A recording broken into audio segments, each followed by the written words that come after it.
जय हिंद बच्चों। तो यहाँ पर हम आपके लिए अर्धवार्षिक परीक्षा 2025-26 के लिए विषय रसायन विज्ञान का कक्षा 12वीं का प्रश्न पत्र लेकर आए हैं। ये प्रश्न पत्र आपके लेटेस्ट पैटर्न पर आधारित है। तो अगर आपको ये वीडियो पसंद आती है तो आप लोग वीडियो को लाइक एंड जो है चैनल को सब्सक्राइब करना मत भूलिएगा। ऐसे ही मॉडल पेपर आपको हमारे चैनल पर मिल जाएंगे, तो चैनल को सब्सक्राइब एंड वीडियो को लाइक करना मत भूलिएगा। तो आपका पेपर टोटल 70 नंबर का आएगा, 30 नंबर आपको जो है प्रैक्टिकल में दिए जाएंगे। तो सबसे पहला प्रश्न आता है जिसमें हमको ऑब्जेक्टिव क्वेश्चंस देखने को मिलते हैं। तो सबसे पहले हम लोग ऑब्जेक्टिव क्वेश्चंस को कवर करेंगे, इसके बाद हम लोग रिटन क्वेश्चंस की ओर चलेंगे। तो यहाँ पर हमारा पहला प्रश्न है, रंगीन लवण कौन बनाता है? धातुएं, अधातुएं, पी ब्लॉक तत्व, संक्रमण तत्व। तो यहाँ पर राइट आंसर क्या हो जाएगा? राइट आंसर हो जाएगा संक्रमण तत्व। क्या हो जाएगा? संक्रमण तत्व, यानी कि ऑप्शन 4 यहाँ पर आपका जो है करेक्ट हो जाएगा। ठीक है, इसके बाद दूसरा प्रश्न है, वेग स्थिरांक ताप बढ़ाने पर बढ़ेगा, घटेगा, अपरिवर्तित रहेगा, इनमें से कोई नहीं। तो यहाँ पर राइट आंसर क्या हो जाएगा? वेग स्थिरांक ताप बढ़ाने पर क्या होता है? बढ़ता है। तो राइट आंसर यहाँ पर फर्स्ट वाला आपका करेक्ट हो जाएगा। ठीक है, इसके बाद है 180 ग्राम जल में मोलों की संख्या है। आपको दिए गए थे आंसर 180, 1000, 100, 10। तो 180 ग्राम जल में मोलों की संख्या कितनी होगी?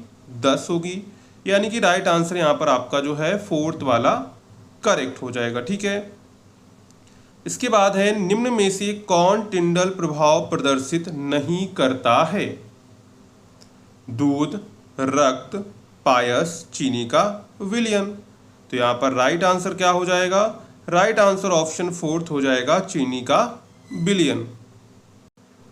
इसके बाद अगला प्रश्न है, प्रथम कोटि अभिक्रिया के 3/4 भाग के पूर्ण व आधे भाग के पूर्ण होने में लगने वाले समय का अनुपात होगा 1:2, 1:6, 1:9, 1:0।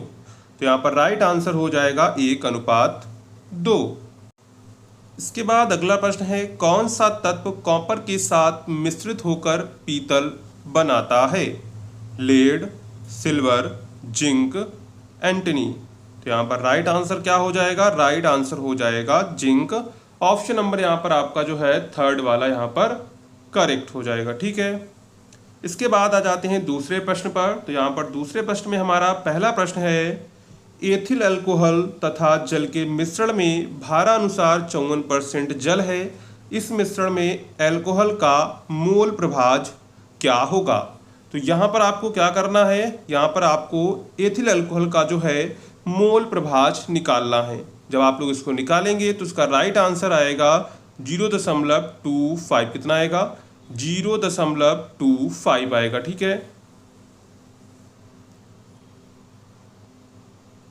इसके बाद अगला प्रश्न है, मोलरता तथा मोललता में उदाहरण देते हुए विभेद कीजिए, यानी कि आपको मोलरता और मोललता में विभेद यहाँ पर करना है।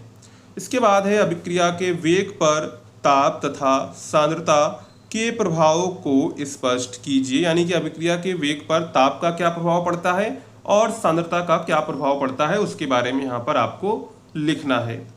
इसके बाद है, संयोजकता बंध सिद्धांत की क्या सीमाएं हैं? क्या है? संयोजकता बंध सिद्धांत की क्या सीमाएं हैं, उसके बारे में यहाँ पर आपको लिखना है। ठीक है, तो यहाँ पर हमने दूसरा प्रश्न यहाँ पर कवर कर लिया है।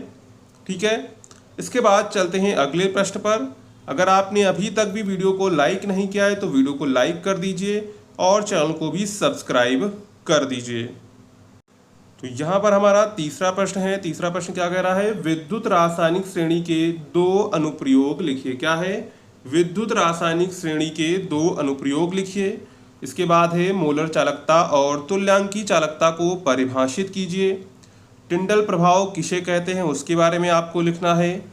अभिक्रिया की आणविकता तथा कोटि में अंतर क्या होता है, वो आपको यहाँ पर लिखना है। ठीक है, तो आपको अभिक्रिया और आणविकता तथा की कोटि में अंतर स्पष्ट यहाँ पर करना है। इसके बाद अगला प्रश्न है प्रश्न नंबर 4, आयोडोफॉर्म बनाने का रासायनिक समीकरण लिखिए तथा कार्बिल अमीन अभिक्रिया का रासायनिक समीकरण भी दीजिए। इसके बाद है संक्रमण तत्वों की विशेषताएं लिखिए, यानी संक्रमण तत्वों की क्या विशेषताएं होती हैं वो आपको यहाँ पर लिखनी है। इसके बाद है उदाहरण सहित अर्धसेल की व्याख्या कीजिए, यानी आपको उदाहरण के साथ में जो है अर्धसेल की व्याख्या करनी है। इसके बाद है अंतर हैलोजन यौगिक क्या है, उदाहरण द्वारा समझाइए। इसके बाद है इसी में आपका दूसरा प्रश्न रहेगा, हैलोजन यौगिक के बनाने का रासायनिक समीकरण लिखें। इसके बाद अगला प्रश्न है प्रश्न नंबर 5। तो प्रश्न नंबर 5 में देखिए क्या कहा गया है, एक रासायनिक अभिक्रिया का ताप 290 केल्विन को बढ़ाकर 300 केल्विन करने पर अभिक्रिया की दर 2 गुनी हो जाती है। अभिक्रिया की सक्रिय ऊर्जा का मान ज्ञात कीजिए। तो इसकी सक्रिय ऊर्जा का मान कितना है, E equal to 50,140.6 kilo joule. इसके बाद है डी ब्लॉक तत्वों के निम्न गुणों की व्याख्या कीजिए, इलेक्ट्रॉनिक विन्यास और चुंबकीय लक्षण। यानी डी ब्लॉक के जो तत्व होते हैं उनके इलेक्ट्रॉनिक विन्यास और चुंबकीय जो लक्षण है उसके गुणों की व्याख्या यहाँ पर आपको करनी है। इसके बाद इसी में आपका अगला प्रश्न है, 46 ग्राम एथेनॉल को 54 ग्राम जल में घोला गया है। एथेनॉल तथा जल के मोल अंश की गणना कीजिए। तो यहाँ पर अगर हम लोग देखें तो एथेनॉल का जो मोल अंश आएगा वो आएगा 0.281, यानी कि मोल प्रभाज और मोल अंश दोनों एक ही होता है। इसके बाद अगर हम लोग बात करें जल की, तो जल का आएगा 0.719, ठीक है। तो ये इसके मोल अंश हो जाएंगे। इसके बाद अगला प्रश्न है, 1.325 ग्राम निर्जल सोडियम कार्बोनेट को जल में घोलकर 250 ग्राम मिली विलियन बनाया गया है। तो आपको बताना है निर्जल सोडियम कार्बोनेट यानी Na2CO3 का तुल्यांकी भार 53 है, तो विलियन की नॉर्मलता ज्ञात कीजिए। तो यहाँ पर इसकी नॉर्मलता कितनी आएगी, नॉर्मलता आएगी 0.1 नॉर्मल, ठीक है। ये इसकी नॉर्मलता, इसका राइट आंसर हो जाएगा। इसके बाद आते हैं छठे प्रश्न पर। तो यहाँ पर अगला प्रश्न है, प्रयोगशाला में फॉस्फीन बनाने की विधि व सचित्र वर्णन करो। इसकी निम्न के साथ अभिक्रिया का रासायनिक समीकरण भी दीजिए, यानी क्लोरीन के साथ और AgNO3 के साथ इसकी अभिक्रिया का आपको जो है रासायनिक समीकरण भी देना है। अगर आपको ये नहीं करना है तो अथवा में आपको दूसरा दिया गया वो आप कर सकते हैं। वैद्युत रासायनिक सेल तथा वैद्युत अपघटनी सेल के बीच अंतर स्पष्ट कीजिए। तो यहाँ पर देखिए आपको 2 दिए गए हैं, इन दोनों में से कोई एक आपको चूज करना है। जो आपको सिंपल लगता हो वो आप यहाँ पर कर सकते हैं। अथवा देने का यही फायदा होता है आपको कि आप दोनों में से कोई एक कर सकते हैं। कभी कभी ऐसा होता है कि आपको मान लीजिए कोई इसमें हार्ड फंस जाता है, कोई सिंपल फंस जाता है, तो आपको जो आ रहा है वो आप यहाँ पर कर सकते हैं। ये आपके पास चॉइस रहती है।